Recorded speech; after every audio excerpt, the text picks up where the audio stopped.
price of exposure just isn't enough to get paid.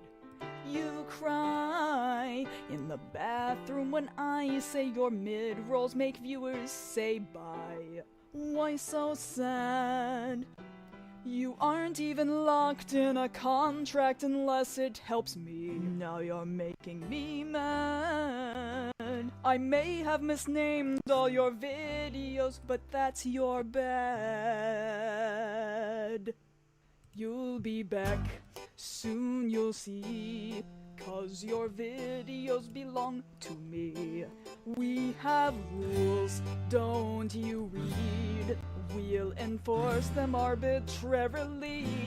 We will rise, you will fall. No other producer matters at all. And when push comes to shove, remember I own Nostalgia Critic. It does not belong to Doug. Da da da da da da da da da ya da da da da da da ya da da da da da da da da da ya da da da da da da. And if you think that we have done something wrong,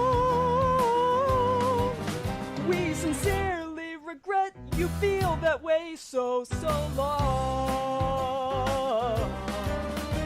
And friends, don't change the channel, 'cause we're an awesome channel.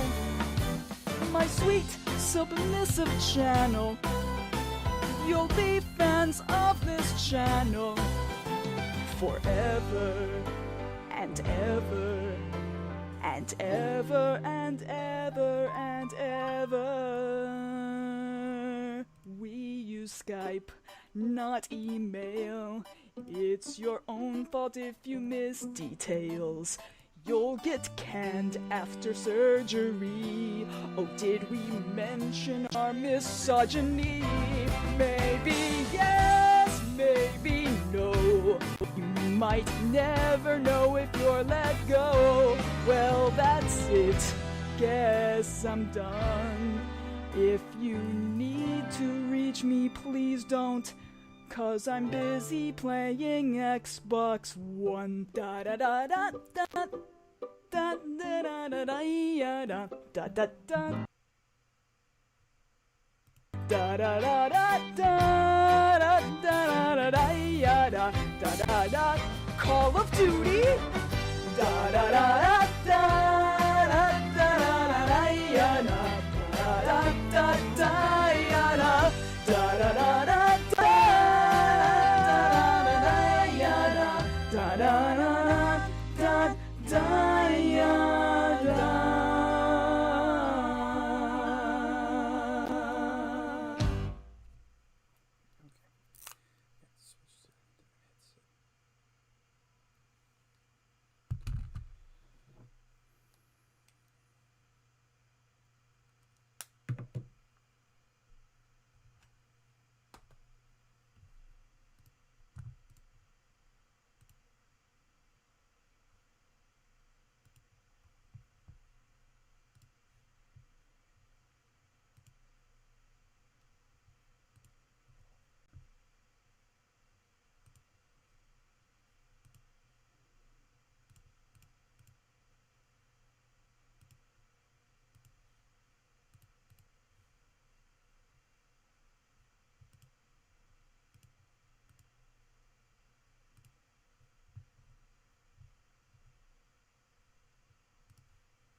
Okay, can you guys hear me?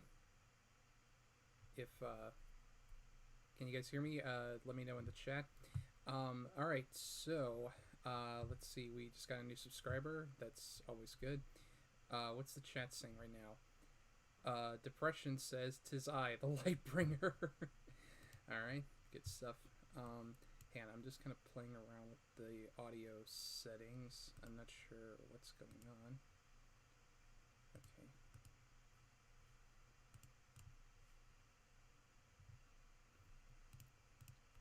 Okay, good. All right.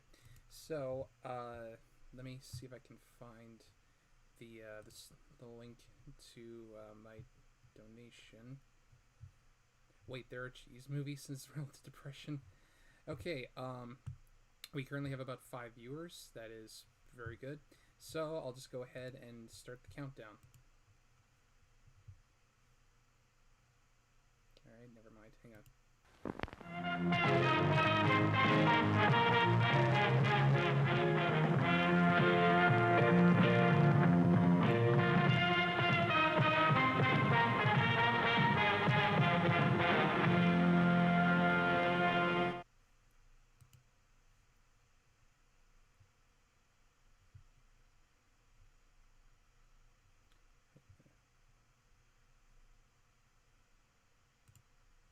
Okay, so we should be good to go. Let me know how the audio balancing is, and let me put on some music.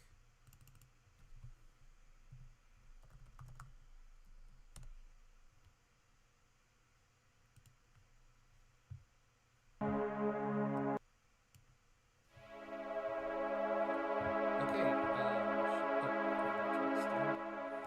Alright, just let me know how the audio balancing is, guys. Okay, so welcome to the very first Friday Nights with FilmNerd. Last week's stuff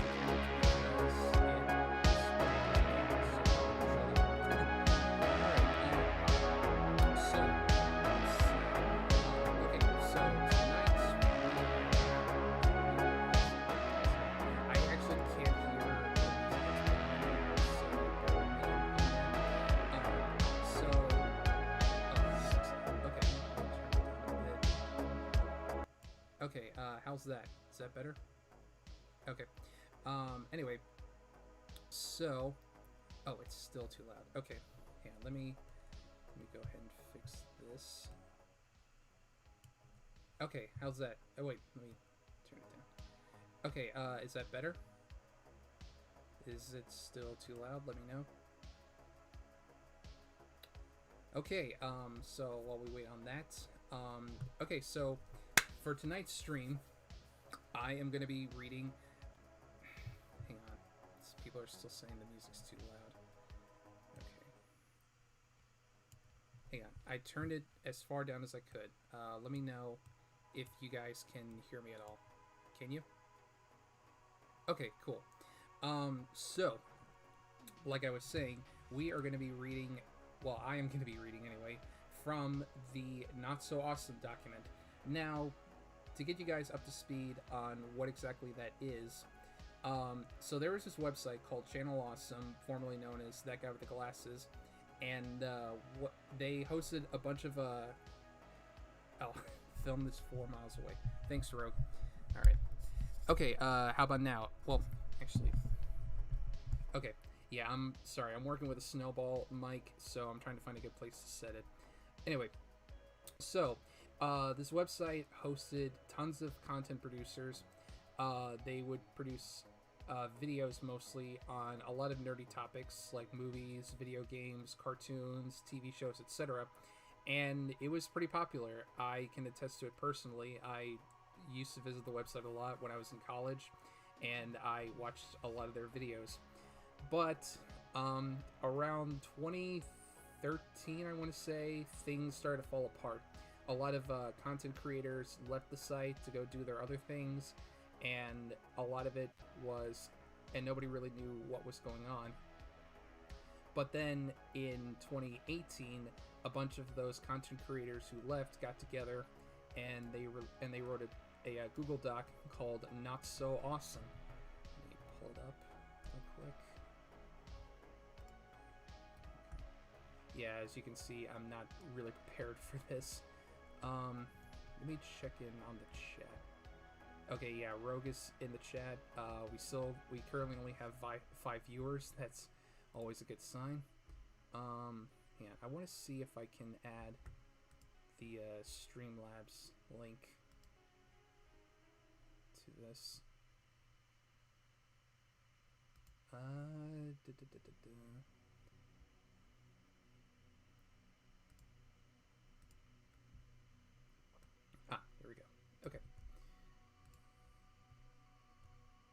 Yeah, I'm totally good at this sort of thing, aren't I? Okay.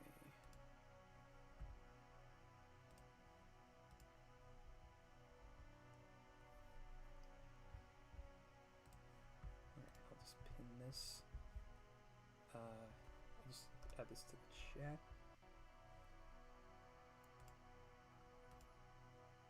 Okay, the message has been pinned. Alright, so what that means is if you go to that link and donate to the stream, if you donate at least $5, I will take a shot of this whiskey I got called that is Captain Morgan Sliced Apple. I have never had it before, so I don't know what it's going to be like. And Alex Likes to Draw says, I recall Doug Walker did his Disney December videos. Those were fairly popular, if I remember correctly. Yeah, they were. Doug would review a lot of classic Disney films, and I did check those out, and they were alright for the most part. But anyway, that is not what we're here to talk about. What we're here to talk about is the document that the former Channel Awesome creators made called Not So Awesome. And let me see here. Go to window capture.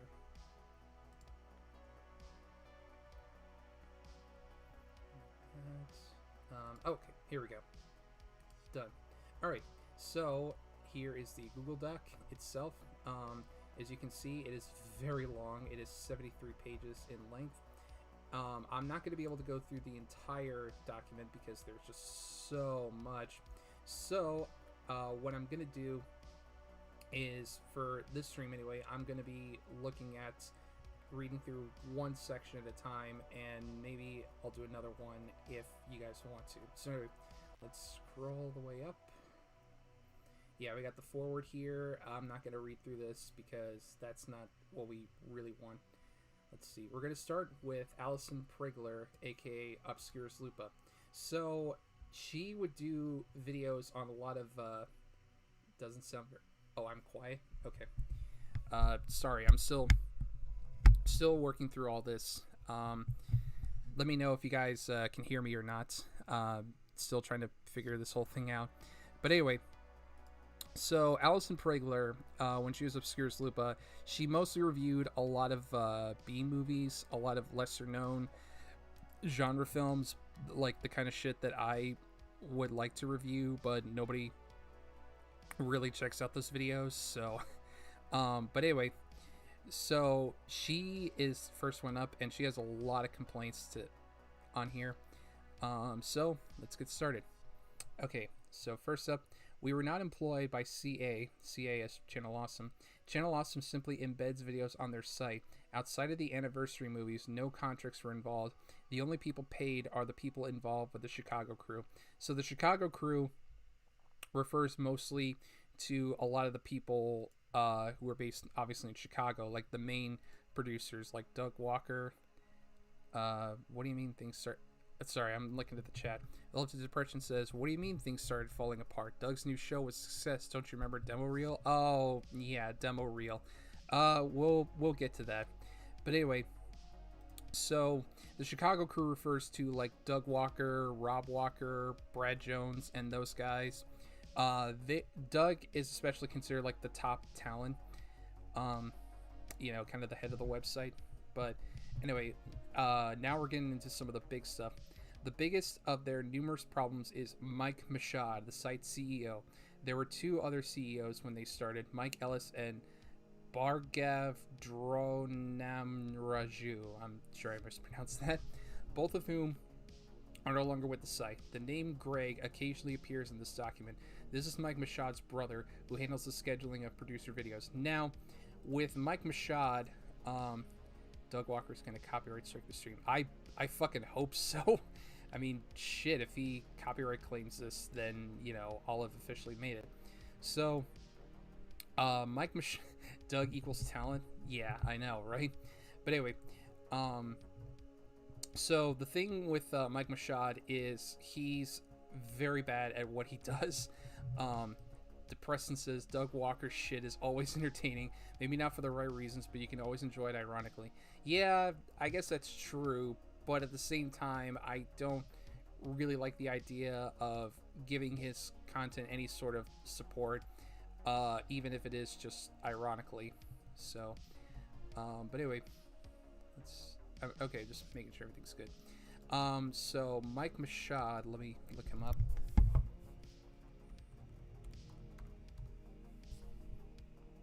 Oh wait, not that one.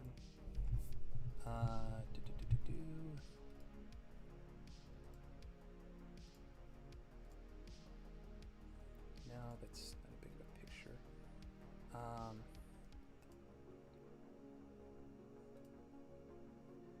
Sorry, I'm trying to find a picture of the guy, but I'm coming up with nothing. Okay, here we go.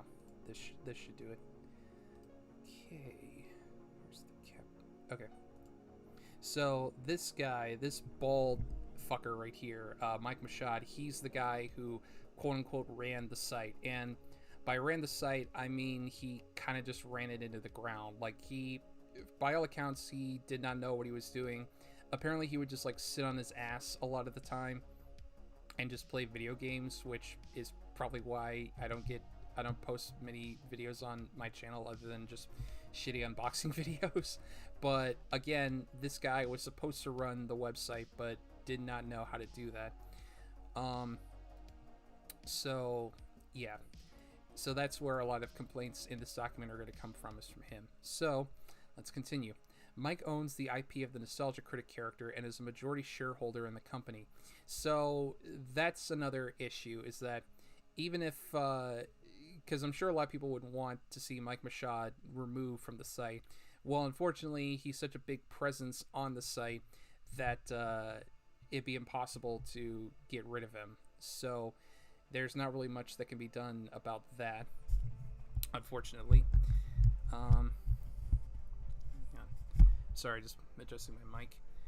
Let me see if I can find another good spot.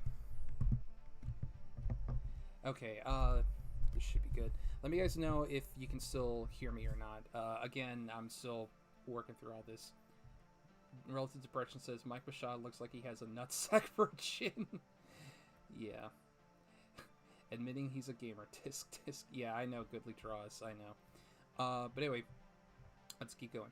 On 2 separate occasions, women were confronted angrily by either Mike Ellis or Mike Mashad being blamed for something a guy they knew did. One of those instances, One of those instances resulted in the producer leaving. See Lindsay Ellis section, and we got a screenshot here. I'm trying to see if I can. Okay, hang on. Let me just zoom in on this. Okay. Oh shit. Okay, there we go. Okay, so we have a series of tweets here from Master of Unlocking, Dina Natali. She says, he once bitched me out because Lee went over his head once he sent him an email and copied Mike on it. Yes, he complained to me about someone else going over his head. I think I might still have that email somewhere. Well, after that happened, I left Lee a Skype message he will no doubt be unpleased with, 2 of 2. I was like, WTF am I supposed to do with this information?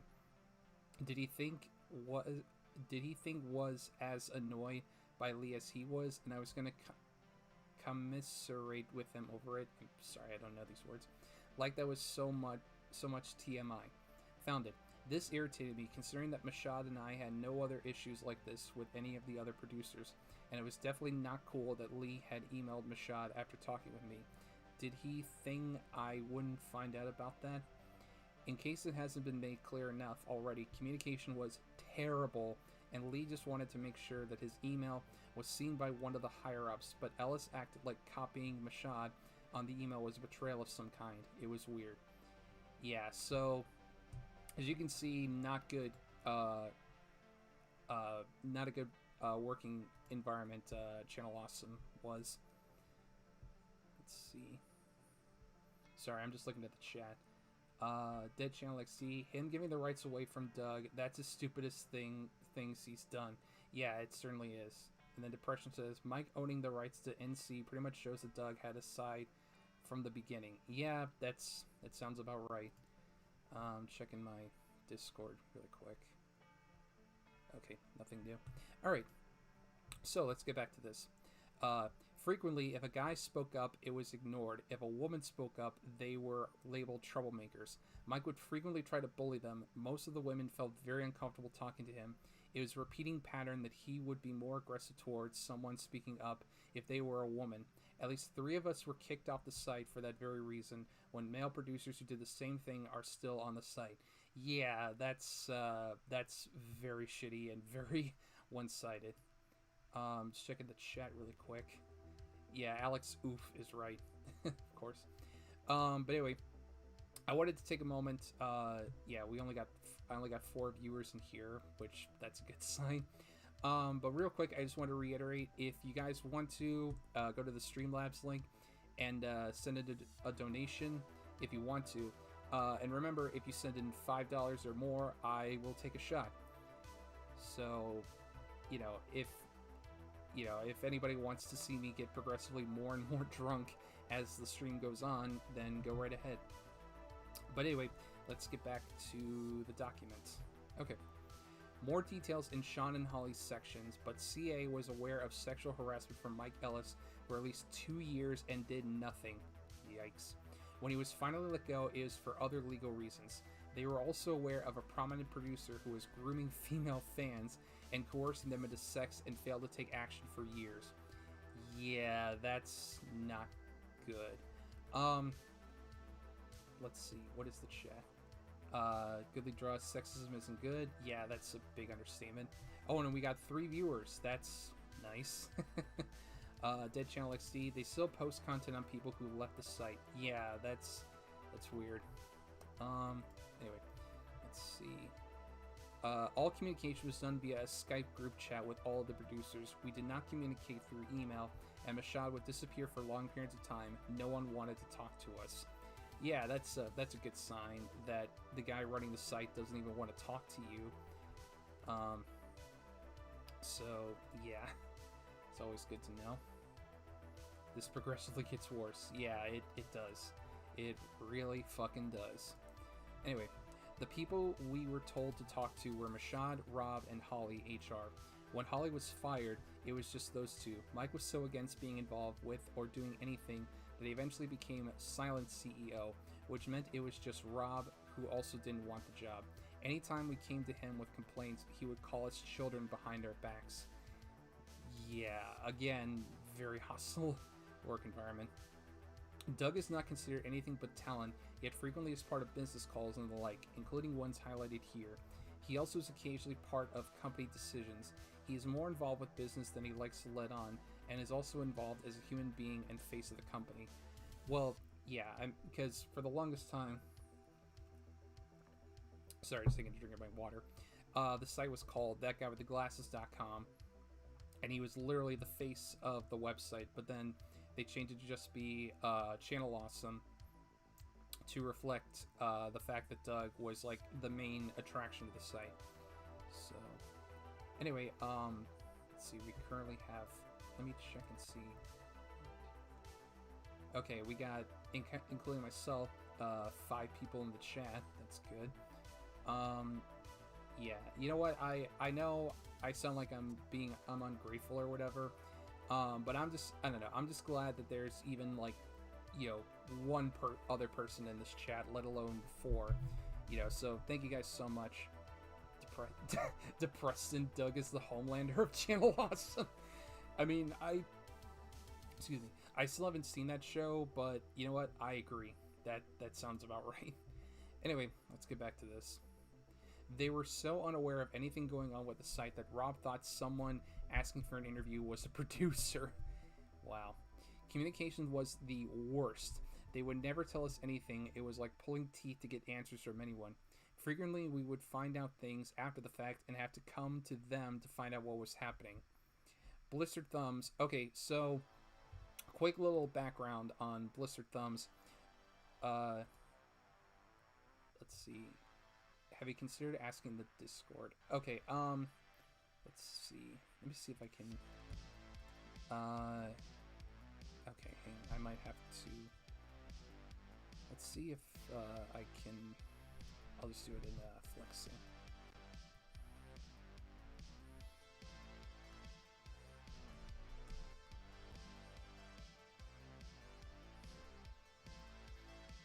But did you see a note says aloha cousins, and Alex, don't worry about it.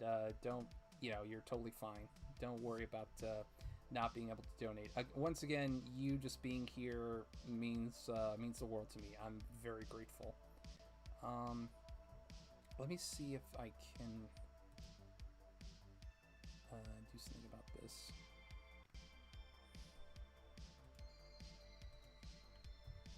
Okay. Go back to the Discord. Okay, posted a link to the stream, and let's see. Relative Depression says, I am in awe how Doug managed to live off doing the same thing for 10 plus years. What a Chad. Yeah, I know. I mean, I've been doing this, writing movie reviews for like 3 years, and, I mean, I can only hope to have lasted for that long. Yeah, for 10 years. Anyway, alright, Blistered Thumbs. So, Blistered Thumbs, keep in mind, I'm going off of a few years of memory, so I might be a little wrong on this. But basically, Blistered Thumbs was like a side thing for Channel Awesome. It was like totally dedicated to video games. They had people on there like Angry Joe, Sean Fowles, trying to remember who else is on there. But yeah, it was like barely maintained, and it was shut down within only a couple years. The whole thing was a flop. 8 viewers. Wow, I'm actually impressed now that I'm getting more people. Anyway. Oh, right. Let me just pull up the screen capture. There we go. Okay, let's keep going. Alright, anyway. Blistered Thumbs producers were never told the site was shutting down. They found out when they saw the announcement on the front page. Several producers were let go without being informed. Wow, that again is really shitty. When I joined the site, again, this is Allison talking. When I joined the site, I was given a list of rules to follow, mostly common sense things, like don't post hate speech, etc. The section saying where to find the company policy was labeled coming soon. And we got a screenshot here from the rules. All delayed or missing videos must be reported to Holly Brown by 5 p.m. before their due date. For company policy, all company policy is laid out in this link, coming soon. Yeah, that's never a good sign. All questions regarding company policy should be addressed to Robert Walker. Any concerns or issues with the company can be addressed with Holly Brown, Robert Walker, or in emergency situations, Mike Machad.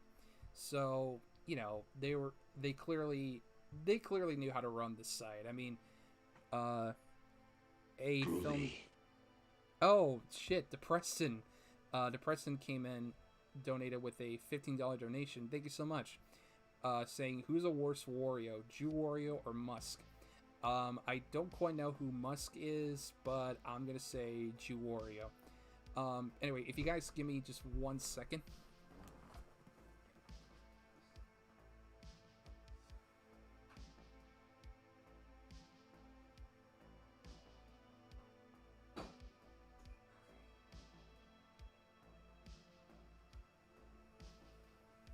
Alright, and I am back. Okay. You can't see it, but I've got my bottle of Captain Morgan's sliced apple. Just see if I can get it open. There we go. You guys like that little ASMR? You like that?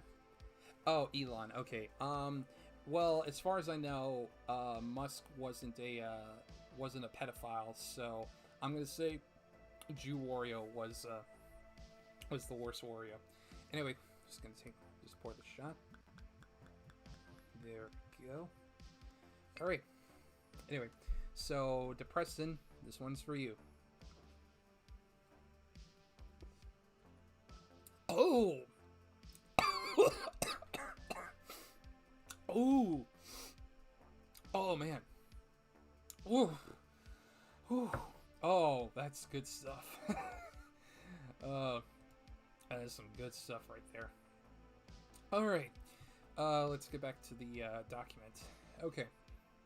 At a later point in time, when I'm creating Radu reviews, so a little series that Allison liked to do was she liked to review the subspecies films, which I've actually reviewed on my site as part of Full Moon Fridays, if you guys want to check those out. And that kind of spun off into this little mini series she did called Radu Reviews, where she would play the character of Radu from the movies and review just like random content as the character. Yo, don't worry, Alex. I'm a big boy. I can handle this. Anyway, so but anyway, when I'm creating Reddit reviews, I'm randomly told I need to ask them permission to do new shows. They had a rule in place for events such as filming a new show with your friend as the host, for example, but not anything like what I was doing. So I asked Rob for permission, and he seems to have no idea why I'm asking.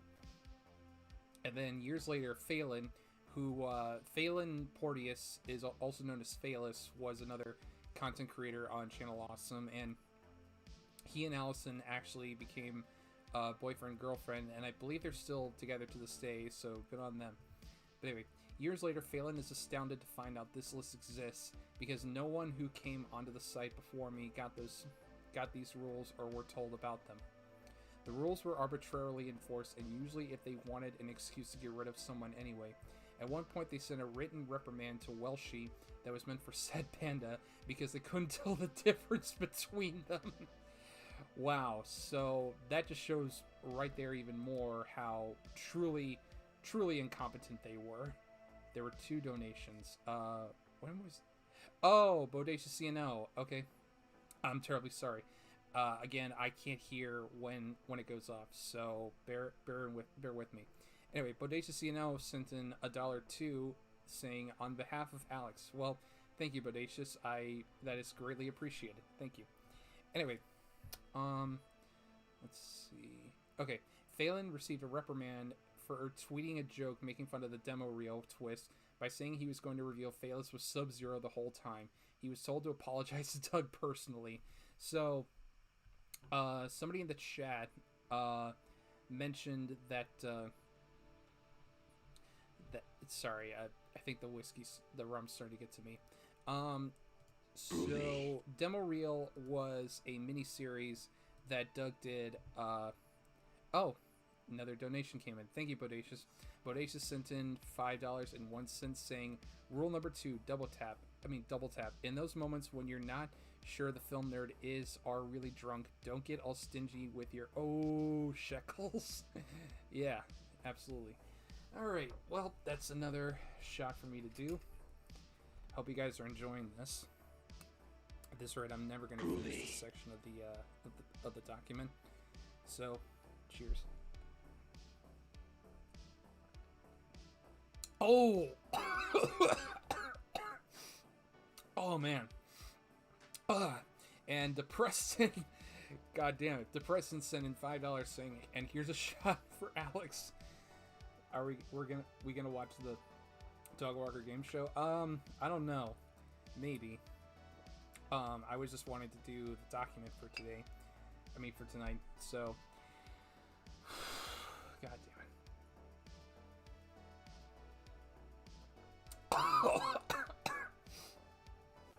it. Oh man, that has some mad bite to it. Whew, man. Oh man, that's good stuff. Get FilmNerd fucked up. Yeah, absolutely. All right, now where was I? Oh yeah, demo reel. So, around 2012, I want to say, Doug Walker. Shit, I forgot film had the 3 shots. Yeah, whatever. Anyway, so demo reel. After the Nostalgia Critic, after Doug Walker did the movie To Boldly Flee, he basically killed off the character and tried to do his own series called Demo Reel. That I'm not sure what the point of it was, but it was really, really bad, even by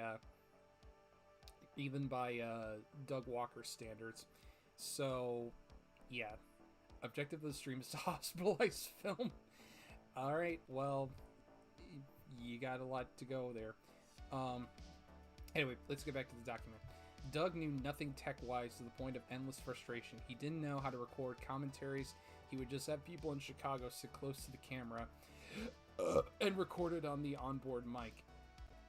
When he had to record the Moulin Rouge commentary over Skype, he asked me to sit in and record it. I was not part of the Moulin Rouge crossover. He just wanted me to press record and sit there. Phelan called him up and explained step by step how to use MP3 Skype recorder, which requires a simple press of a button to use. He ended up calling Nash and having him record it. So again, you know, really the peak of how's my throat doing? Yeah, my throat's doing just fine.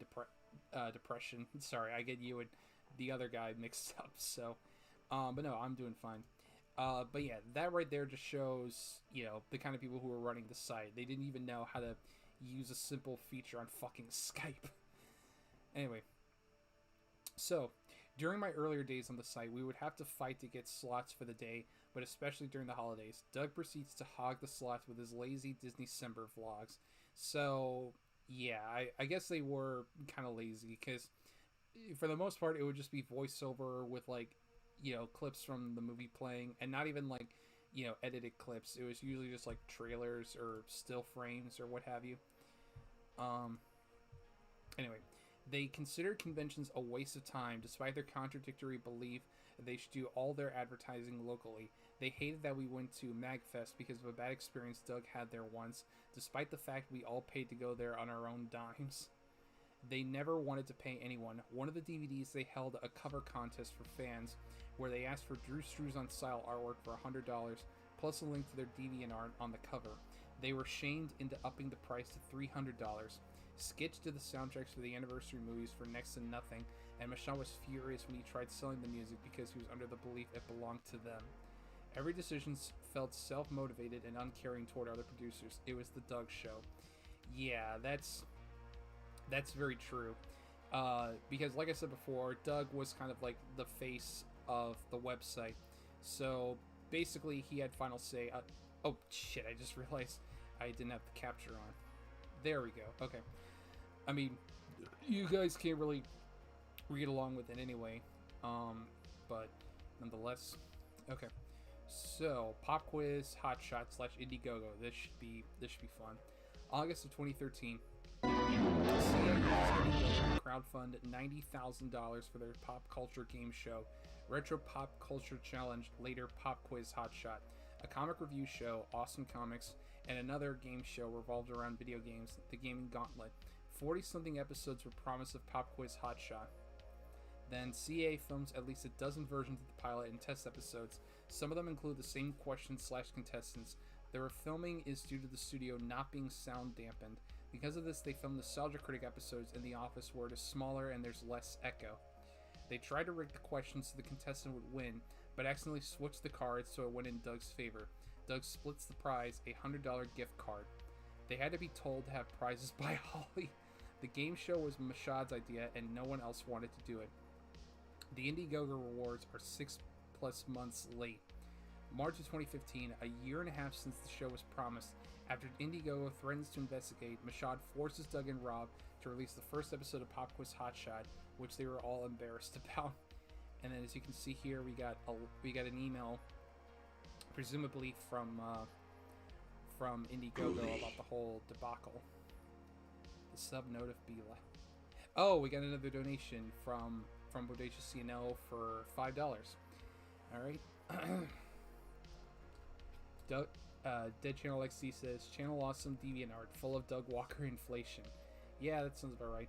That sub note of be loud. Oh, I'm sorry. Let me see if I can lower that at all. Well, I don't really know how loud it is because I can't hear it from my end. So, that's just something I'm going to have to look into later. But anyway, let's take another shot. Alright, Bodacious, you didn't say anything, but this one's for you.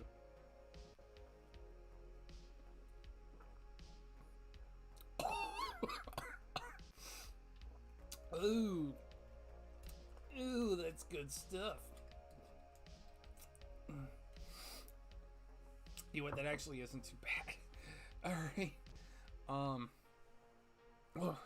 So. Okay. Hi, name omitted.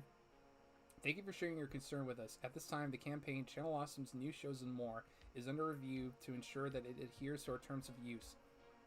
So what happens now? We will include the information you have provided along with all other information at our disposal in our review of the campaign.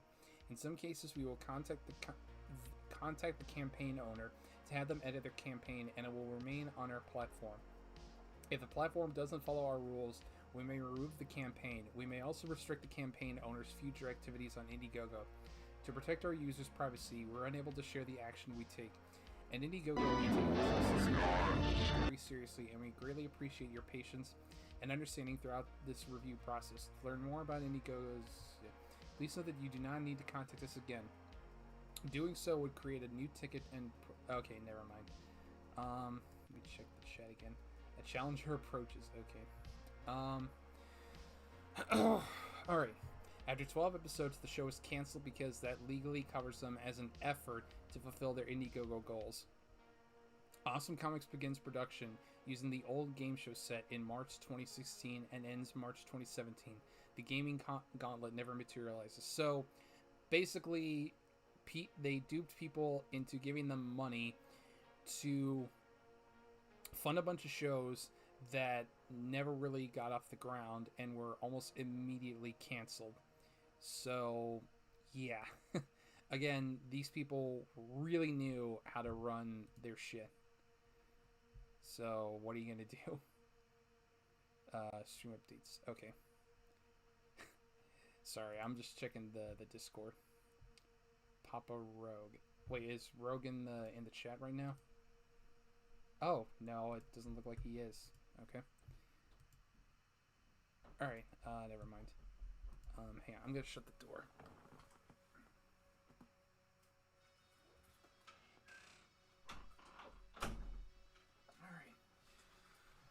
Alright. Sorry about that. Okay. Congrats, film. Thanks, I suppose. Minorities. Yep, that's... I agree, 100%. Okay, let's see. Okay, the anniversaries, yeah.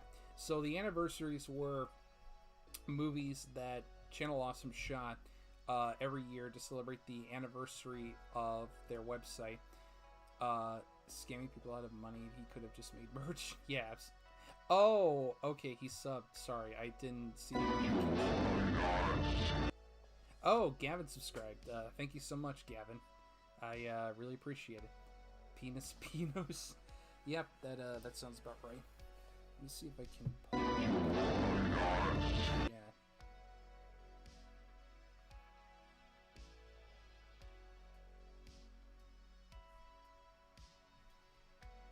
Okay, again, I'm gonna have to figure all this out, because I still have no idea what I'm doing. But anyway, okay, so, yeah, the anniversaries were just, like, movies that they shot, every year to celebrate the anniversary of the site, and, yeah, they're pretty abysmal, not gonna lie. So let's see. Okay, CA paid for travel/lodge and meals when they were during filming hours. Otherwise, we were on our own. They had to be told to have water on set. We were not paid for our time, nor did we make any revenue from the DVDs. Yeah, that's the thing. Typically, when you're on a set for anything, you have to provide things like food and water to the people working. So to not know that you have to provide water and food for your cast and crew, like, again, that really shows how well the ship ran. We were paid an exposure and a free trip with our friends. When we pointed out that exposure didn't mean anything after the first time, we were told we didn't have to go to them. Mike in particular liked to state how great it was that they embedded, not hosted, our videos and never asked for a cut of our revenue. Traffic on That Guy with the Glasses, Channel Awesome, generated by other producers, gave them ad revenue, so it would be ridiculous to ask for a cut of the money on our videos. This is the only thing they asked us to sign contracts for, which covered such things as injury, liability, etc. The contract also stated that any crossovers we filmed during the production would go to them to help recoup costs, so we were asked to work for our privilege to be there, which not only went into what little time we had between filming to rest, but into our work hours at home editing them, and the anniversaries themselves took time out of our normal work, meaning it also cost us money that way. We were allowed to keep commentary tracks we did for our videos, but those got very little views. Let me check the chat one more time.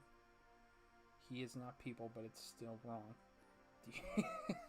Why is Doug Walker so sexy? I don't know. I think it's the hat. Honestly, I think it might be the hat. We got 8 viewers in the stream. That is pretty great. Not gonna lie. Switch this back over to live chat. Okay. Suburban Nights. So this is one of the anniversary movies they filmed. I believe this was in 2011 filmed. So let's see. Doug's style of directing is to tell us to do it more like him. If we pointed out we wouldn't deliver a line like that, he'd tell us we'll try it both ways. So he could use the take of us doing it his way. We'll try it both ways became a running joke. So basically, he was telling them not to do it their way, but to imitate him, because again, he's like the god of Channel Awesome. Like, he's the guy who runs runs everything. Like, it's either his way or the highway. Depressing ass, isn't Doug married to a land whale? I couldn't tell you. I'm not sure what his wife looks like. I've never seen her before. So, anyway, it was embarrassing when we were filming in the park and Doug would start giving directions to passerby like they were part of the production. As it was done with Kick-Assia, they only have one camera with Rob at the helm. This is a larger production and with 2 teams, so Lindsay and Ed have a closed-door meeting with them to convince them to use more than one camera. They borrowed Todd's, it was the same model, and one of my SD cards. Ed, who was there to play a Cloak, is recruited a cameraman, and Liz, Lewis's guest, is asked to play a Cloak. Because of this, she never signed a contract. Oh, okay, this is pretty good. When filming a stunt with Orlando, her knee is bashed in, and they coerce her into signing a contract that says they aren't liable. She doesn't want to do it because it would give them ownership of whatever she'd filmed there. So, yeah, basically, they drag this woman into filming a minor role for their quote-unquote film. She suffers an injury, and their immediate response is to go, oh, wait, we're sorry this happened to you, but we need you to sign this form that says that we're not responsible for what happens to you. Again, class act, great stuff there. Let's see. 4 people total were injured during the movie, and no safety precautions were ever put in place. Liz and Bennett were both hurt during stunts with Orlando, and Orlando himself landed on his neck wrong. This is included in the blooper reel. Elisa was tapped to the wall in a cross position, and because she was there for so long, she nearly passed out. Edited after a correction from Elisa. The weather was cold, and some people like Ben had pretty flimsy costumes, so the higher-ups were worried about us. We had a meeting where they asked us if we wanted to make it an improvised mockumentary and shoot it indoors, but we unanimously voted to keep going. There was a sense of camaraderie that was completely absent from To Boldly Flee. Now, To Boldly Flee is a very big ordeal in terms of a lot of people leaving Channel Awesome. Like, all their other movies were pretty bad, but To Boldly Flee, like, really takes the cake in terms of just pure awful. Like, it's pretty bad. So, let's move on. And once again, guys, just to reiterate, if you go to my Streamlabs link and donate to it, that would be greatly appreciated. If you donate $5 or more, I will take a shot of this rather delicious Captain Morgan sliced apple rum. Honestly, it's really not as bad as I thought it would be. I'm not gonna lie, I'm feeling kind of tipsy right now, so that might be why my speech is a little slurred. Depression says the Boldly Flee sucked ass, couldn't even get through it. Yeah, I agree. Like, I remember I watched that one when I was in college, and even back then I was like, ooh, this is pretty rough. It's not good. Anyway, so I pointed to Boldly Flee as the tipping point between maybe they'll change and this is never going to get better. Completely different experience reading the script versus Suburban Nights. This felt long, self-indulgent, sexist, and mean. Scenes that were just quoting other movies verbatim were embarrassing. The excessive scenes with Zod and Turl were infuriating and ate up time that could have focused on the producers and not more of Doug's shtick. So, Zod, of course, refers to General Zod, which is a character that Doug Walker played quite a bit, and Turl refers to the character John Travolta played in Battlefield Earth, that Noah Antweiler, aka Spoonie, played in Doug's Battlefield Earth video.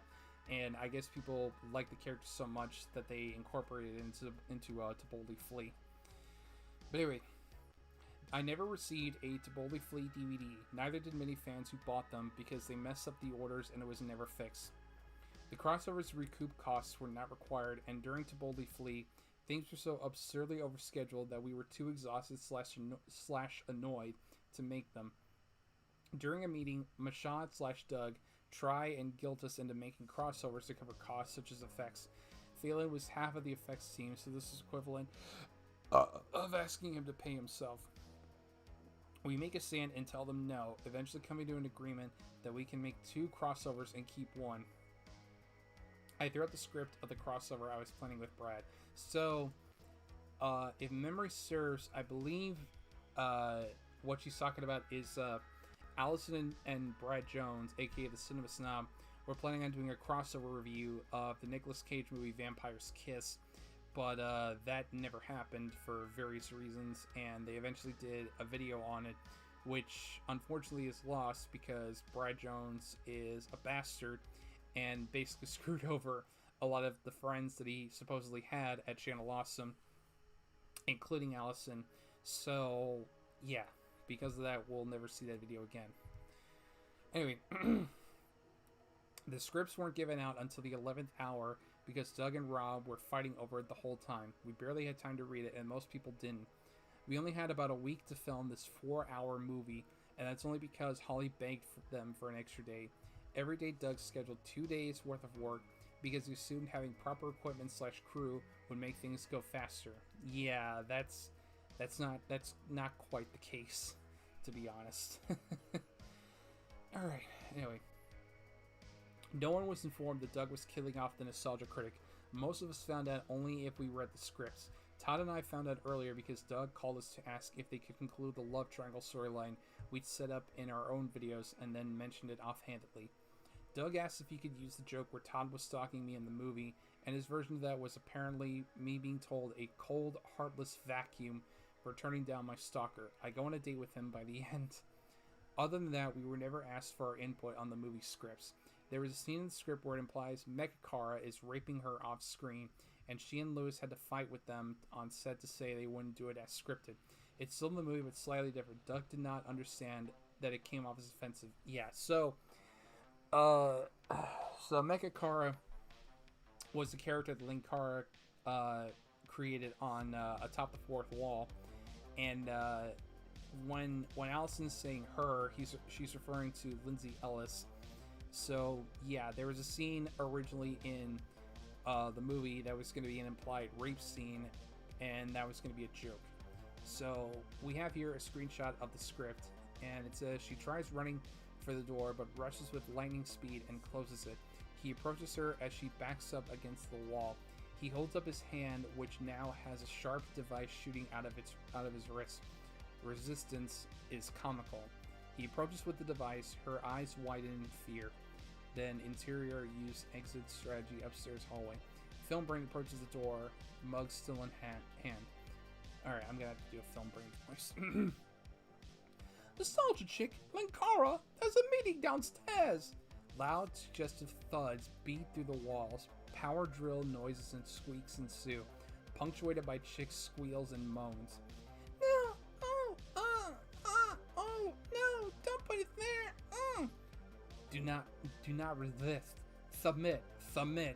An embarrassed shock overcomes Film Brain's face. I'll just give you to a moment. He walks away with a shocked face. Oh my god, your heart is metal! Interior using exit strategy critic's office. Oh man, I'm drunk.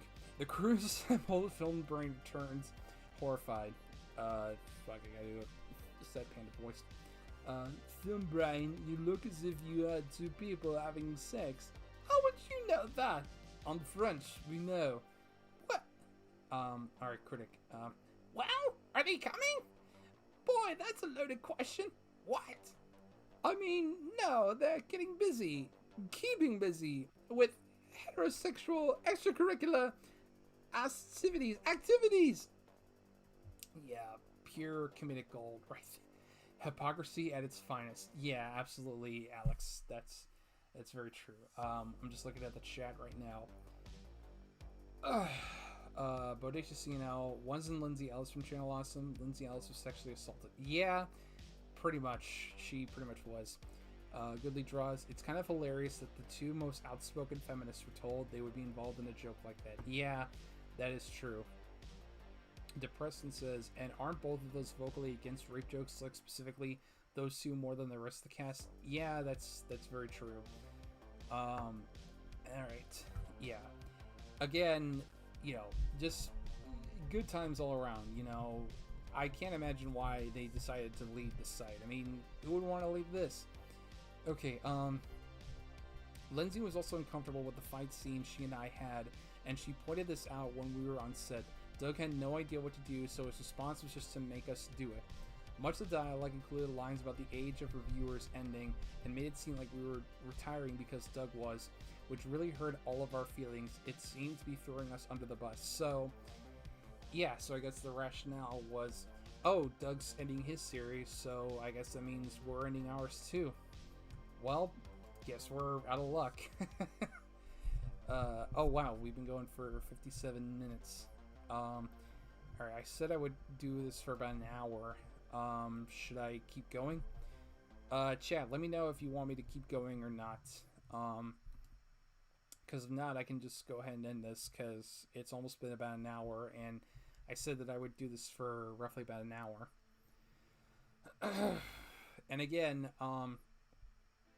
like I said before, if you want to, you can go to the Streamlabs link and send in a donation. If you donate at least $5 or more, I will take a shot. I've already taken a couple shots so far, and if you guys want me to get even more drunk during the stream, go right ahead. That'll certainly be poggers, as the kids say. Yeah, I'm pretty on there. I'm not gonna lie. Yeah. Okay. 1, 2. Keep going. Okay. I didn't say 1, 2, 3, bodacious, but all right. I'll just go ahead and keep going. All right. Where do we leave? Okay. We were always behind schedule, and Doug and Rob would always stop the shoot for pointless arguments. For instance,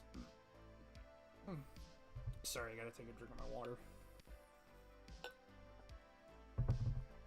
For instance, there was a scene where Robo Todd and I are talking to Nostalgia Critic, and when we were done with the shot, Todd went to take his costume off, which took a few people to do. When I'm sitting next to Jillian, I noticed they're shooting the other half of that scene with the camera pointed directly at where we were supposed to be standing, so we point that out to them. They start to argue again for 10 minutes when there are only two options: get me and Todd back or change the camera angle. I should probably mention Jillian was also known as Jillian Zarowski, I believe. She is Brad's ex-wife. They were together for about a year or so, but then they divorced in 2012, I want to say. But anyway, Jillian was there to keep them on schedule, and every time she brought up the time, she would be ignored, so we were always way behind. They asked her to choreograph a complex lightsaber fight scene, which she did, but they ended up sending her to the hotel to do exhaustion and not using her fight. Whenever anything happened that like bad continuity, Rob would just say, "Oh well, plot hole." Yeah, good stuff there, Rob. Good job. One day the camera crew had to go home early for personal reasons, so they told Doug early in the day that would be the case. He forgot to tell anyone, so at the end of the day, we didn't have enough cars to take everyone back to the hotel/dinner. Phelan, Julian, and I got left behind while everyone else went to Applebee's. So the Applebee's thing is kind of interesting because, oh, god damn it, I keep forgetting I'm drunk. I keep forgetting that I didn't have the capture on. Again, I really got to figure out how to do this better. So the Applebee's thing is kind of interesting because when the whole change the channel thing first got traction in 2018, Brad Jones his response is basically just to degrade the whole thing and say that they were all upset because they didn't get Applebee's, which, you know, good job there, man. Like, you know, I can't imagine why anybody would hate you, you know, you fucker. Anyway, let's keep going. Ed, who is a cameraman and credited as DP, he asked them not to, pointed out during a scene with Brad they were breaking the 180 rule. Cue 10-minute argument. Ed furiously says they either wanted to look right or look wrong. He vows never to work with them again, which, you know, fair point. Is no one typing in the chat? Because the last thing I see is Bodacious saying 1, 2, 3. Groovy. Oh, okay. Thanks to Preston. I got another $5 donation. Thank you so much. And for $5, he says, to be fair, they didn't miss much. It's fucking Applebee's. Yeah, you're not wrong. They're pretty bad. All right, their food's not very good. All right, here's to you.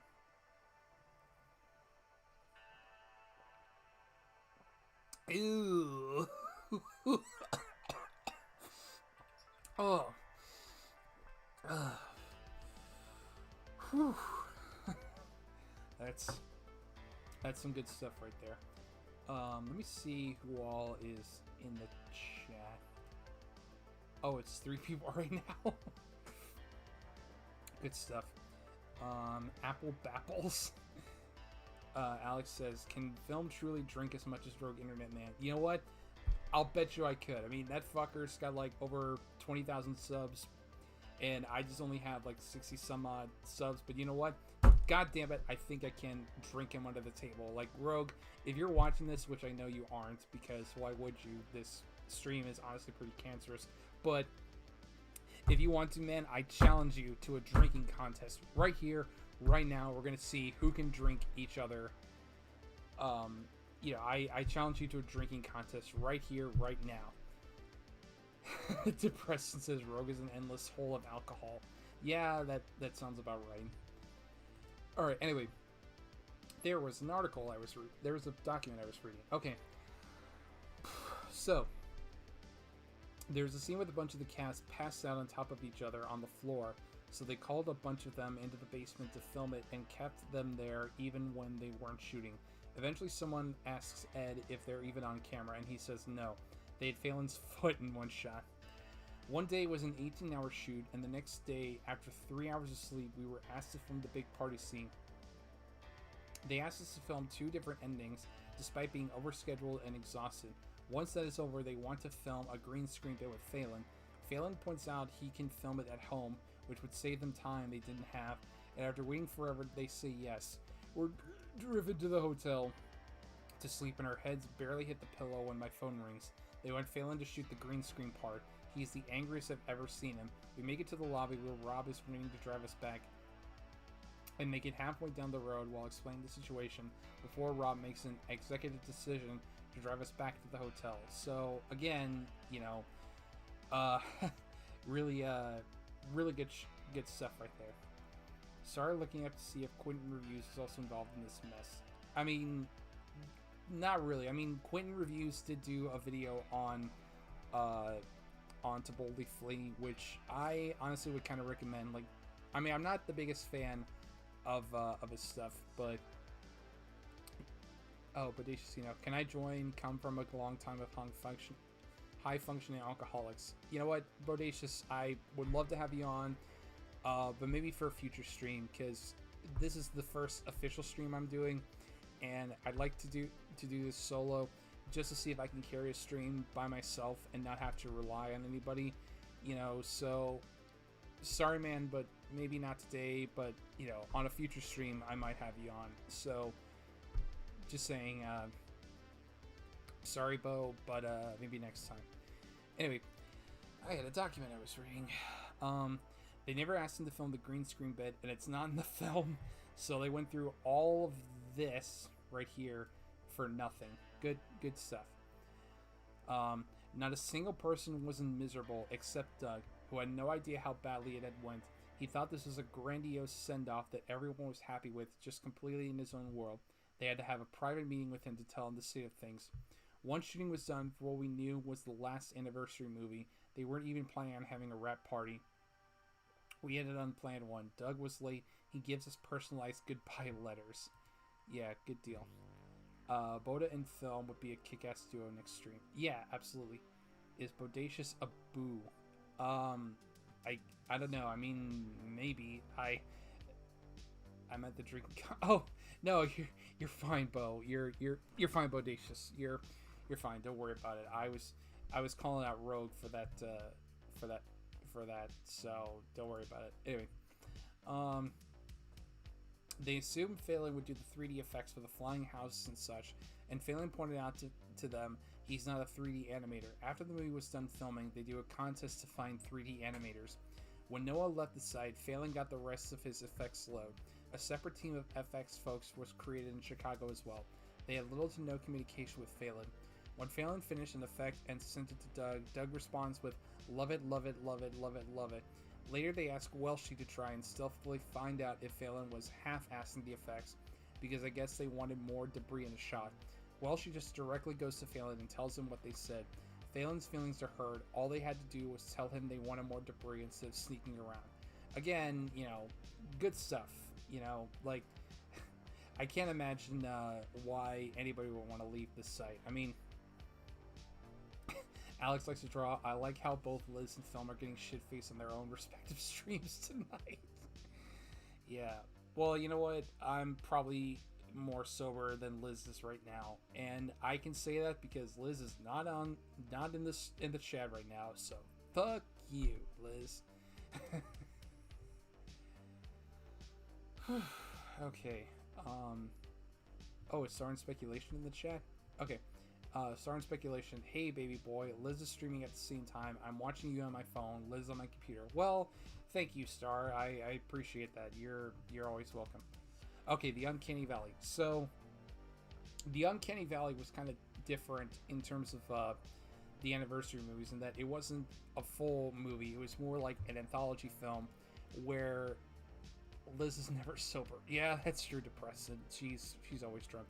So, with the Uncanny Valley, it was basically an anthology film where the producers could submit their own short films to use for the entire film. Right now, Film's having to compete with Liz's stream. Yeah, I guess so. But anyway, yeah, it was an anthology film, and each of them had their own little segments. So, the Uncanny Valley. For the 5th year, they asked certain producers if they could make a short film to be included in an anthology with an internet theme. They offered no payment or resources at all, only the ability to post the shorts on their own channel in exchange for giving them the DVD rights. So basically, they were asking them to make a short film for them for free, and also to let them make money off of it. Phelan was asked and has said no. I can't imagine why. Oh, the Spoonie incident. This should be good.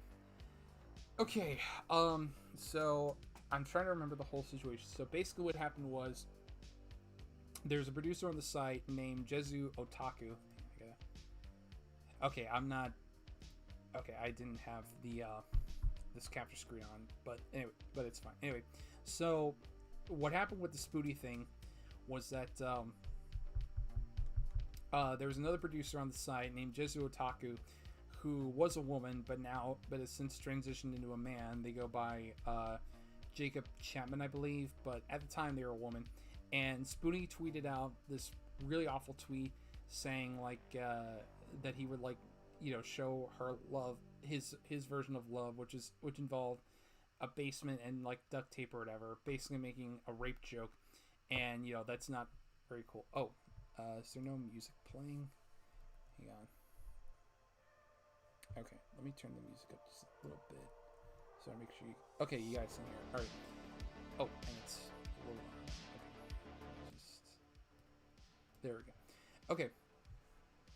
So, Alex likes to draw says, Goodly, that sounds like pain. Oh wait, as a person who works freelance, not CGI but concept art, there's nothing worse than hearing it's perfect than getting 4 to 5 revisions. Yeah, I agree with that. Like, IRL, I'm a web developer, so I get this sort of thing all the time where I make a change to a website and they say they love it, but then like 5 minutes later they want me to change something else about the site. So, yeah, I get that. Anyway, oh, shit, not that one. I never watched Spoonie when he was popular. I saw him once as a Gerst on a Nostalgia Critic vid once. Yeah, I don't know. I used to watch Spoonie's videos quite a bit, and I did find them funny. Like he did like game and movie reviews. He did a riff series, like he did a riff series on Phantasmagoria 2, A Puzzle of Flesh, and I thought that one was really funny. You know, all the "I heard that, Curtis" jokes, like those are pretty good. But anyway, so I went over the genesis of the Spoonie incident. So let's go on. Let me make sure. Okay, I'm not showing the capture. Okay, there we go. Okay, this is brought up to try and clarify some points involving CA, not to drag up old dirt. For the record, Noah and I apologized a long time ago, so they buried the hatchet. After Noah posts some questionable stuff on Twitter, I call him out, and this leads to a breakdown due to undiagnosed bipolar disorder. He lashes out at fans, and it gets nasty on both ends. I received death threats at my house. Oh, that's bad. CIA suspends Noah. The meltdown continues, so they tell him he either stops talking like that on Twitter or he must leave. He chooses to leave. People assume I got him fired. Noah makes a post saying this isn't the case, and CA says nothing. This leads to a conspiracy that the women on the site collaborated to kick him off the site.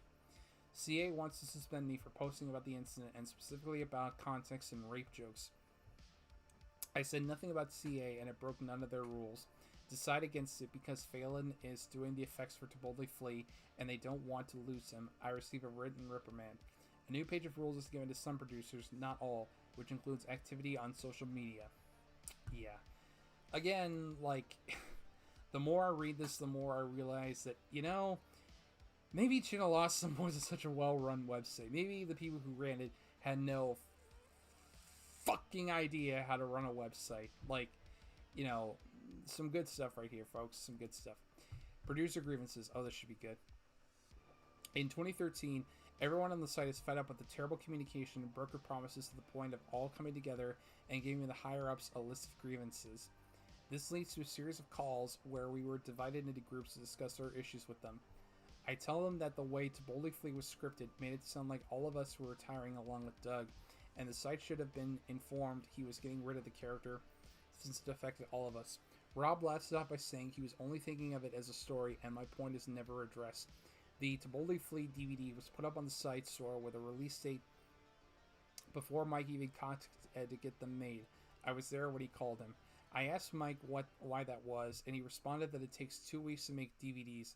I point out that they could get them done earlier than that release date, and that still doesn't make sense. And it devolves into him shouting, 2 weeks, at me nonsensically.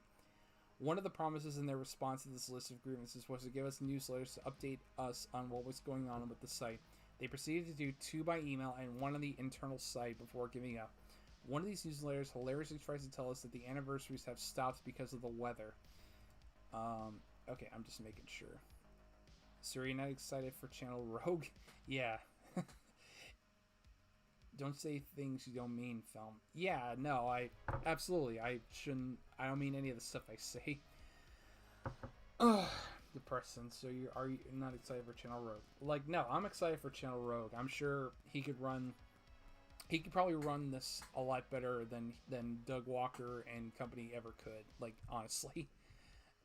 Anyway, so this is one of the company newsletters from May 2013, and it says, well, spring continues to pack a punch. April weather in Chicago was atrocious, with major flooding that affected every suburb. It even created problems for our CEO. Fortunately, we've recovered. However, it is yet another reminder that doing projects in April is just a bad idea. More on that to come. As a side note, we were downplaying the 5th year as an actual tie-in to the CA anniversaries of past years, after yet another weather disaster in April, which resulted in canceled flights to Chicago that nearly derailed us. The executives decided that anniversary specials don't make any sense. It was an accident of timing that the site was born in April, an accident we no longer want to be beholden to. Obviously, filming these specials in winter isn't always feasible, and spring is also a nightmare in the Midwest. Instead, we will focus on group efforts to do anthologies with producers, but won't call them anniversary specials since we want to be able to release them in later parts of the year. So for all intents and purposes, the 4th year was the last anniversary special. Good stuff. Yeah, absolutely. It'd be a lot more based. Yeah, that's true. Would Channel Rogue have an HR department? Yeah, it would have an HR department, and Liz would run it, and it would just be a nightmare. Okay. We all knew and respected that they stopped because they were expensive and exhausting, so it seemed nonsense to come up with such an outlandish lie. It also defeated the point of being more communicative if they weren't going to be truthful. The site revamp. Oh, this should be interesting. They've never once updated their internal site in 10 years. To this day, it's an Icky Sports Joomla template. Bar Fiesta and Blister Thumbs are still on the scheduling drop downs. And we have a screenshot here showing the template that they use. They didn't turn searchability off, so their internal site comes up on Google. I can still use my access info and get in because they never changed it. Yeah. So yeah, once again, after years of asking to redesign TGWTG into a better looking site, they decided to revamp it as Channel Awesome. This is partially because of our request to make things more about the community and less central to Doug. So, hang on, I'm going to do something really quick. Turn that off. Okay.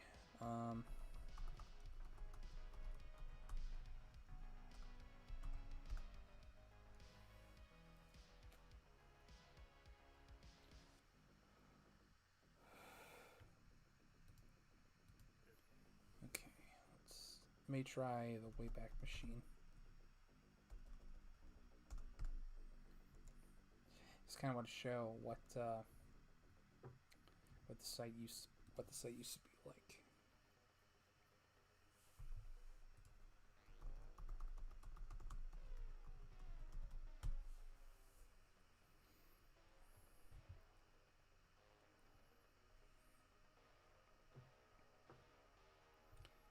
Okay, let me check the the snapshots here really quick. How is the chat doing? Let's see. Which channel? It'd be long. Goodly Draw says to be honest, Channel Rogue prob would do way better. Yeah, it would. Depression says you would leave HR with more problems than you came in with. And Bodacious says it would be good content but would grow slowly on modern YouTube. Yeah, that's very true. That is true. Oh, okay, it's not loading. Let me see. Let me try. What's a good year? Let me try 2014. I'll do January of 2014. So I think the website might have still been running as that guy with the glass. Okay. All right, looks like it's slowly coming up. Okay. Let me turn the capture back on. There we go. Okay, so this is what the website used to look like.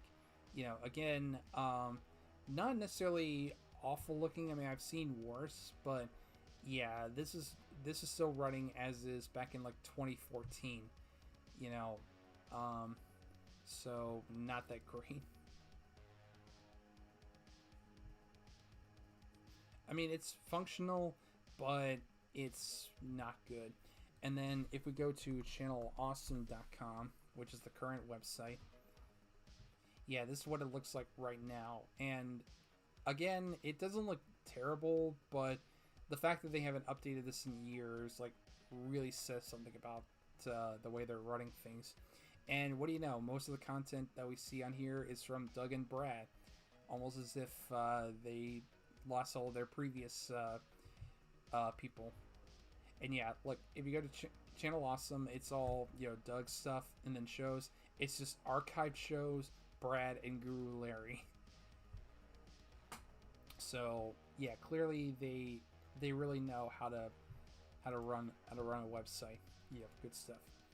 Anyway, let's see.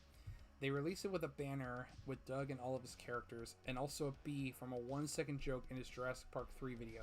We mentioned that this is all about Doug again, and they say they'll switch the banner to different producers for days of the week that they post. Lewis on Mondays, etc.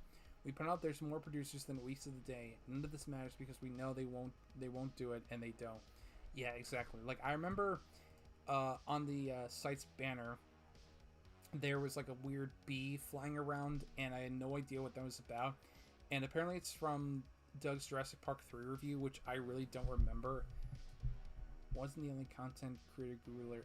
Yeah, well, what's funny about Guru Larry is the only reason why he's still on the site was because it was like a joke, like because he thought that people didn't realize he was still on Channel Awesome, so it kind of just became a running joke.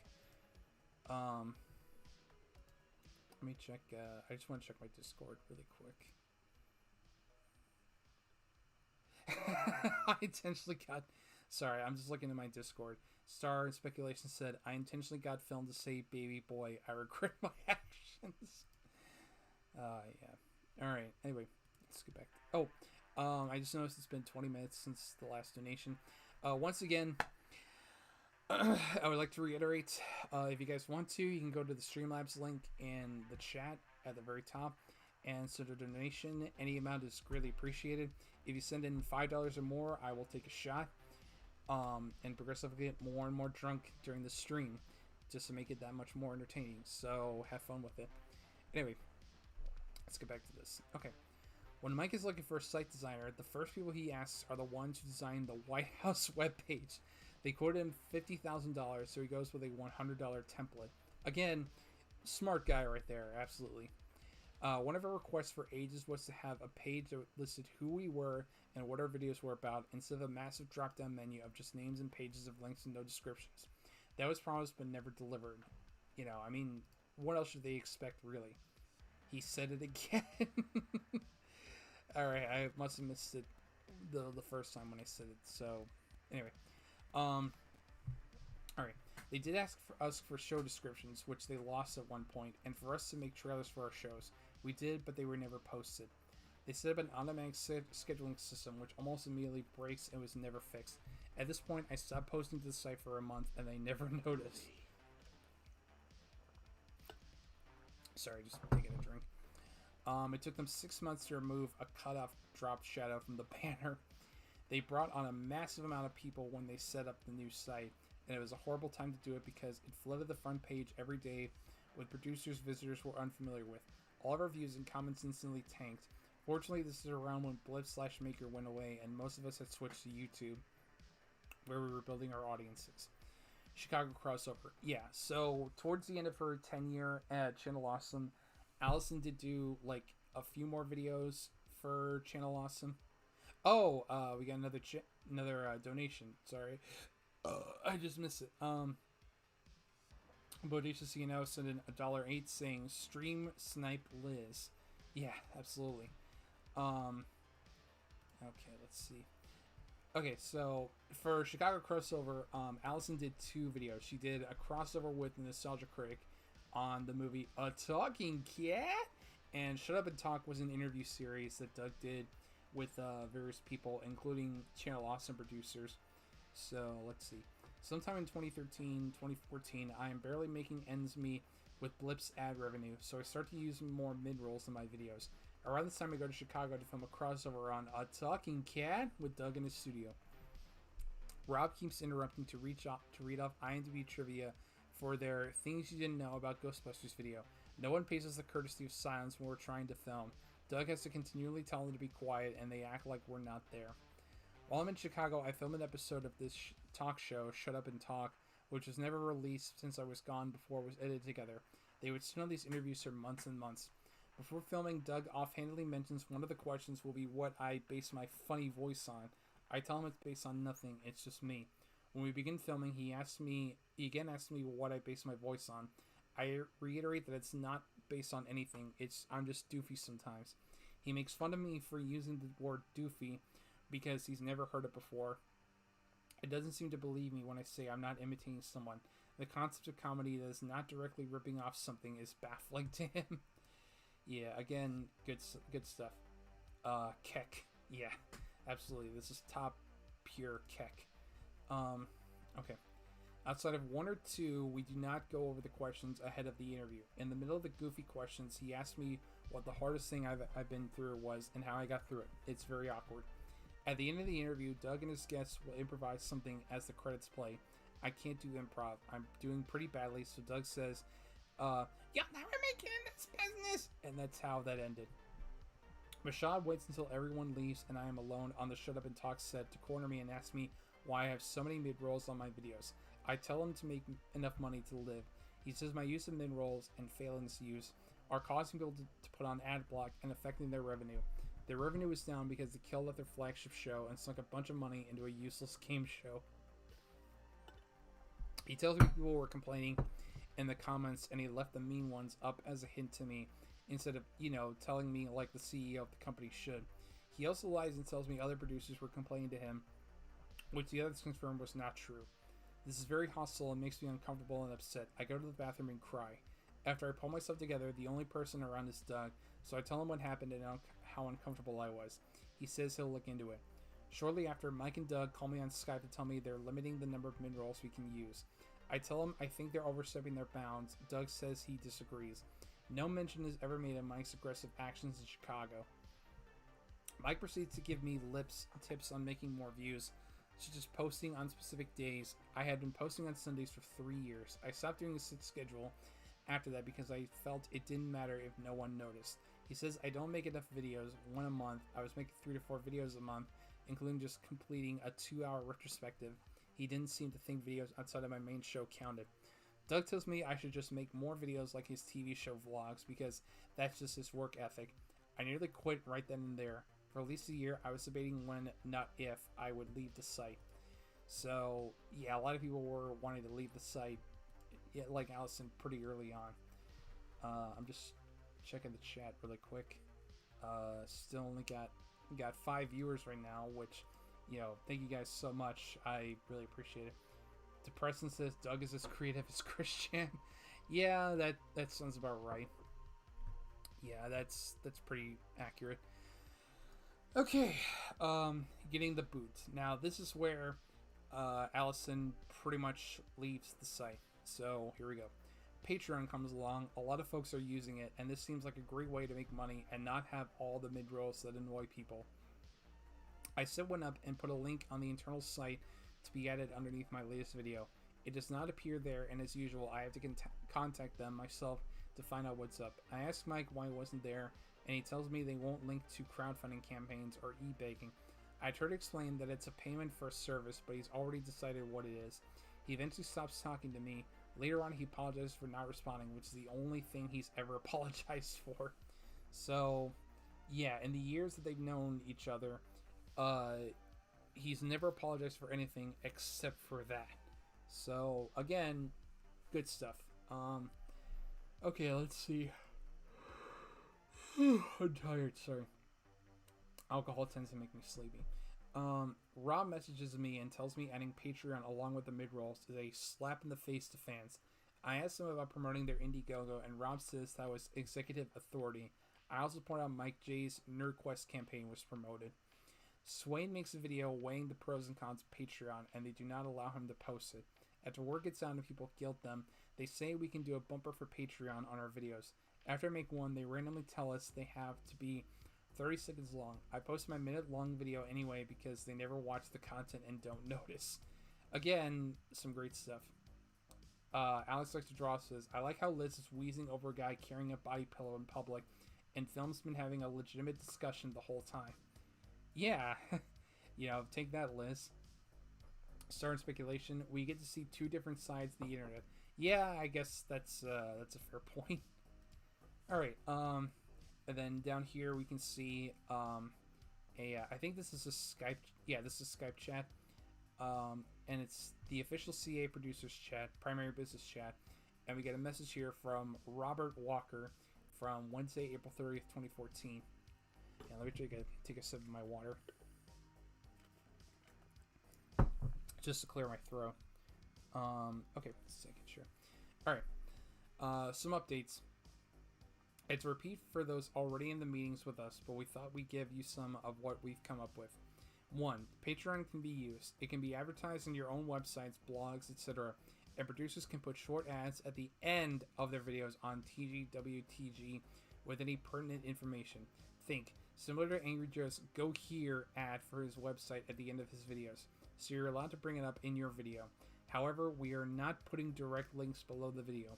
and we will be sticking to 3 mid-rolls per 30-minute episode, spaced out at 10 minutes apart. This is actually Blip's rule, and in the early days, it forced content creators to do this. What's happened is a giant loophole opened up, and the forced 10-minute spaces got dropped due to Blip's technical glitches. From what we've seen in dealing with them, all signs point to Maker fixing this glitch once they get settled in, so it might end up being a moot point anyway. 2. There will be an announcement box. It will be updated once a week. People have to contact us with what they want in there for their own promotions, cons, appearances, and stuff. Mike wants to rig it so it will actually take a video slot on the scroller, so no one will be able to miss it. This will be okay since we'll be opening up more slots with the new site. Alright, let me check the chat really quick. But you see now, order and chaos, perfectly balanced. Yeah, I guess that's a fair point. Let me see who all is. Okay, only 4 of the people are chatting, are in the chat right now. Okay. Sorry, I'm just checking some stuff out.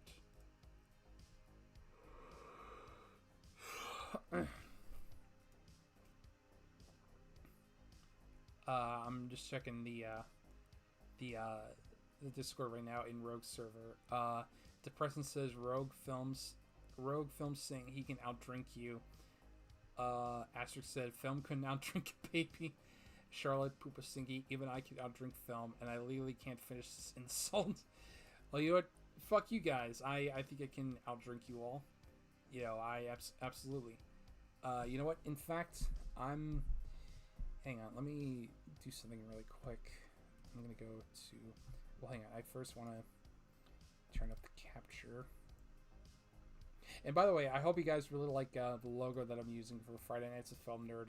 You all can thank Goodly Draws for that. He designed the logo for me. It's, you know, really snazzy. I absolutely love it. And for the little funny stills here, you can thank Sir Perry for that. He designed the stills for me for free, and I greatly appreciate it. It's some really good stuff.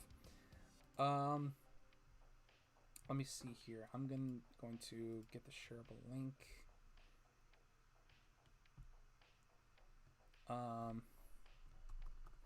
Let's see if I can...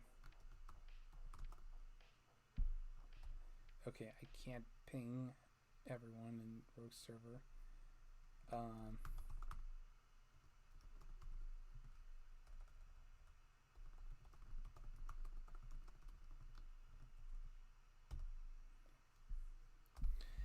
Okay, oh yeah, no problem, Goodly Draws. I'm happy to promote your stuff. You know, you make some really good artwork. I love it.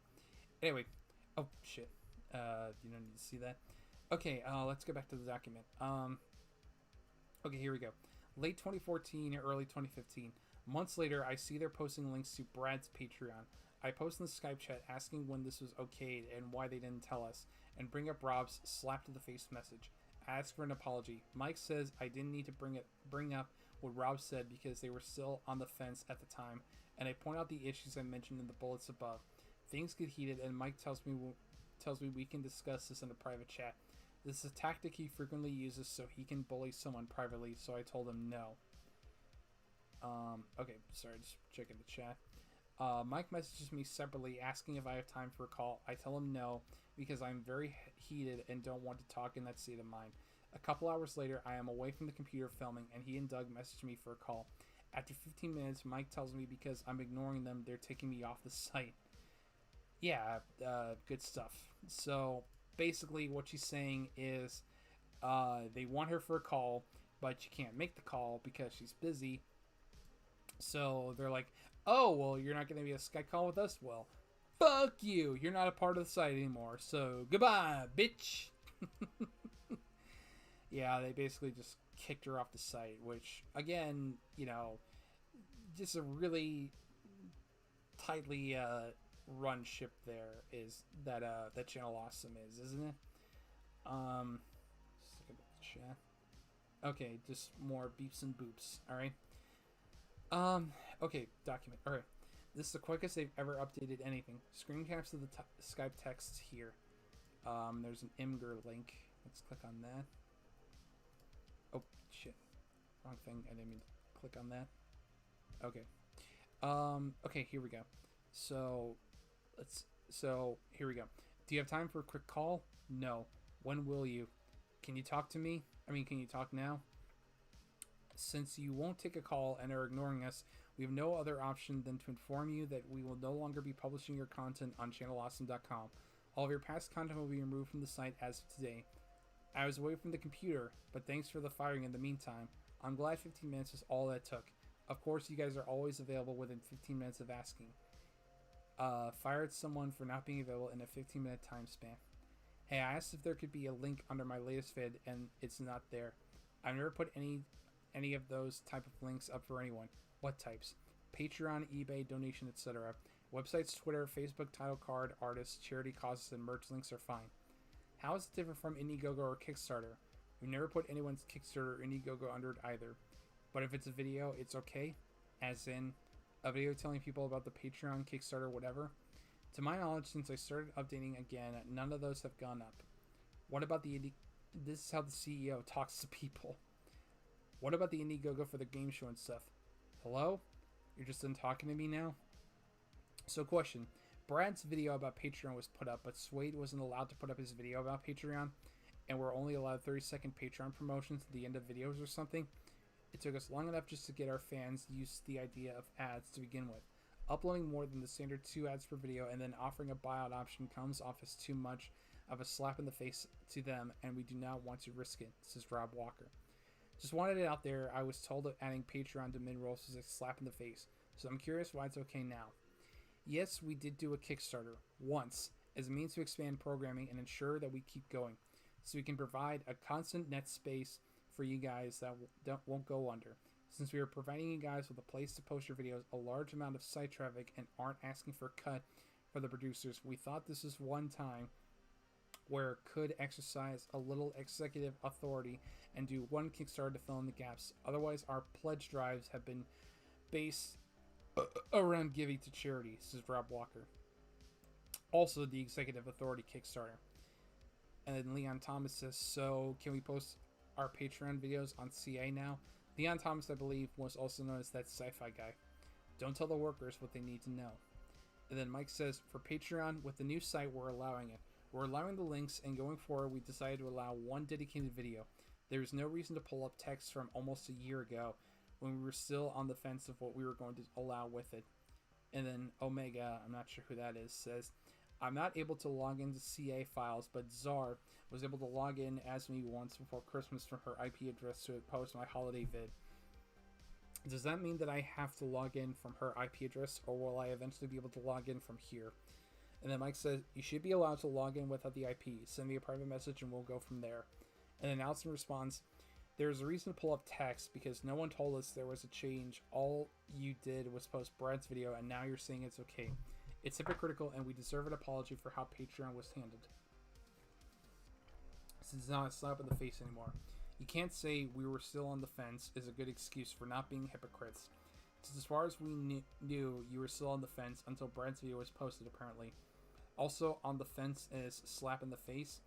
Again, don't tell the workers what they need to know. Let me check the chat really quick.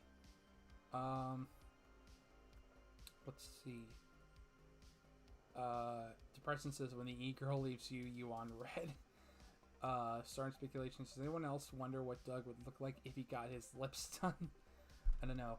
Depression says, Rob is like Cole Smithy, jealous of their more successful autistic brother. You know what? I don't know if Doug actually has autism. He probably does, but I couldn't tell you. Bodacious Film, have you tried drinking after a very long workout? It slaps harder.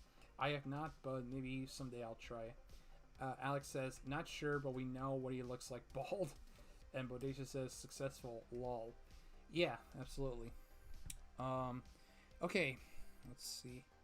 Let me see how many more Skype chats there. Oh God, there's a lot of Skype chats. I don't know, chat. Should I go through? Should I read all these Skype chats, or do you want me to go back to the document? Just let me know. Let me know in the chat if you want me to keep reading through the Skype logs. type 1 in the chat if you want me to keep going with the Skype logs. Type 2 if you want me to go back to the document. Starring Speculation says, I'm not saying Doug needs full-on DSLs, just a little padding for his teeth. Yeah, imagine Doug Walker with big dick-sucking lips. P2 next Friday. Maybe. I don't know. I might, I don't know what I'll do for next week. I might continue this, but Depression says save for next week. Okay, so, yeah, we'll just hold off on the Skype chats for now. Actually, yeah, let me save this. Let me first turn off the capture.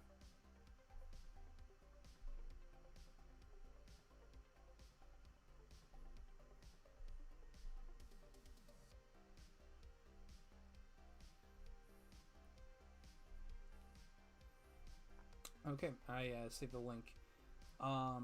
So let's go back to the capture screen. Okay. Okay, yeah, so, yeah, Goodly Dress is good idea, Depression. Yeah, absolutely, yeah. Type 1, 2, 3 in the chat if you think Depression is a good boy. And type 4, 5, 6 if you think Depression is a sack of shit. Alright? Anyway, let's go back to this. My Exit post. Okay, so this is from her Tumblr account. Let's go. Okay. Oh, wow, this is also long. You know what? I'm probably going to save this for another stream, so I'm just going to add this page. Okay, and then Phelan, who is also planning on leaving soon, quits the site after that. Let me check this one out. This one's also... Yeah, this one's pretty long too. Okay, I'm going to save this one for another stream. Okay, yeah, those are way too long, and alright, I'm seeing a mix of different things. Okay, good stuff. I guess I'll reiterate once again, since it's been 20 minutes since I got a donation, once again, if you guys want to, you can send it a donation through Streamlabs. The link is pinned at the top of the chat. Of course, you don't have to, but it's greatly appreciated. And if you donate at least $5 or more, I will take a shot. You know, get progressively more and more drunk as the stream goes on, because I'm sure that'll make this much more entertaining. And I've been going for an hour 45. Damn. All right. People make our 1, 2, 3 spammy. Impressive. Yeah, I know. There's only 5 people in here. Who knows? Maybe in the next stream I'll get more people who are actually interested in hearing me blather on about shit that no one cares about. But anyway, let's get back to the reading. Okay, so Channel Awesome puts up a buried goodbye post, including the exits of Kyle and Andrew for different but also crummy reasons, which begins by saying they would like to announce we're leaving. They misspell Phelan's name. That's the end of his 6 years and my 5 years there. So if we look at the screen, if we look at the screenshot here, a parting of ways. Channel also would like to announce that Andrew Dickman, Kyle Calgren, Owen Sisson, Allison Pregler, Obscure Slupa, and Phelan Portius, Phalis, have parted ways with us. We wish them the best. Yeah, that's all they get. They've been on the site for, you know, however many years now, or whatever, but they just get, like, a, Depression says, should ask Rogue to drop a link next time. Yeah, I probably should. Starting Speculation, would you like a stream co-host? I don't know. I mean, maybe in the future. Again, I just kind of want to get a feel for this and just see how well I do on my own doing a stream. You know, I'd like to just kind of test the waters a bit, just see if I can do this well enough without needing someone else's help. But yeah, maybe at some point I'll have somebody come on as a host. But anyway, oh, and that's the end. Okay, so that's all of Allison's complaints about Channel Awesome. So I think from that, we got a pretty good idea of just how shitty Channel Awesome was run, and honestly how it's still run. Like, I'm honestly kind of surprised that Channel Awesome is still running to this day, given all the shit that's come out about them since the document came out. Um, but Depression said, Joanna Man review when? You know what? Maybe someday I'll review it. I don't know. But yeah, I think right there, though, that gives us a good indicator of just how shittily Channel Awesome was run and how it still is run. And it's pretty clear that, a lot of the people who left the site had every reason in the world to leave the site. And it's no wonder that the site is just barely holding on. So I think with that, that'll wrap this shit up. Goodly Draws says Channel Awesome doesn't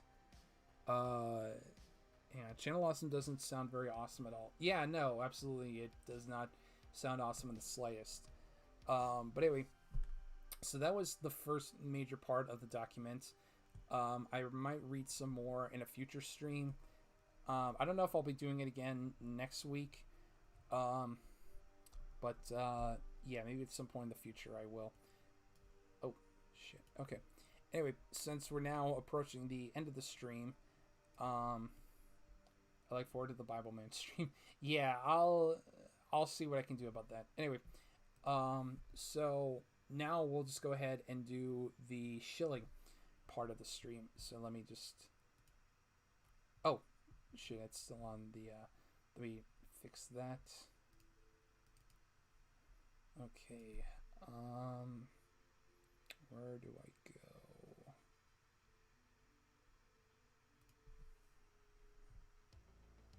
Okay, no wait, not that one. Hang on, like I said, I'm really sorry guys, I'm still trying to figure all okay, here we go. Okay, so, turn this off. So if you guys want to, I have a Patreon set up, you can donate to it. There's a couple tiers right here. You don't have to sign up for it, but if you do, it's greatly appreciated. You get exclusive roles in the Discord that basically just, don't really do much of anything. They just give you different colors, which I know you guys love different colored roles on the Discord. Also, if you want to join my Discord, a link to it should be in the description. People can chat on there if they want to. I occasionally host movie nights. I'll probably host one tomorrow night. I'm not sure what I'll be showing. But if you guys want to, go ahead and check out my Patreon. It's totally not necessary, but any amount is greatly appreciated. Also, I have... Let's see. I have a Facebook page that you can check out if you want to. I